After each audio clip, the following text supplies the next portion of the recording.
Bangladesh agricultural industries কর্তৃক আয়োজিত আজকের এই পরিস্থিতি অনুষ্ঠানে সবাইকে জানাই আমার আন্তরিক সালাম। আসসালামু আলাইকুম।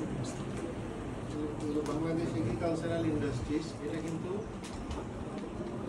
মাঠ পর্যায়ে একটা ভালো জনপ্রিয়তা আছে, তাই না? আমরা যখন এই যে মাধবপুর, চাংলা এদিকে যাই, গিয়ে কিন্তু আমরা এই প্রোডাক্ট দেখছি, কিন্তু এই যে কোম্পানির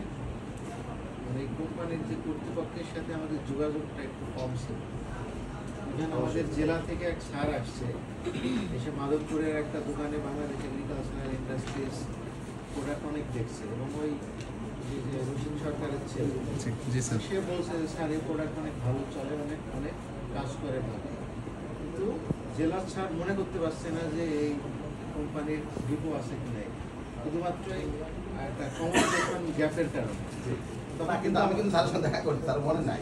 তখন কিন্তু কনফার্ম হওয়া লাগছে যে ডিপো আছে কিনা। তা আমরা চাই যে এই বাংলাদেশ এগ্রিকালচারাল ইন্ডাস্ট্রিজের যে পণ্যগুলো আছে, পারফরমেন্স যেমন, আপনাদের সাথেও যেন যোগাযোগটা ভালো হয়। আমার মনে হয় এই কোম্পানির প্রোডাক্টগুলো একদম এক নম্বরে চলে যেতে পারে।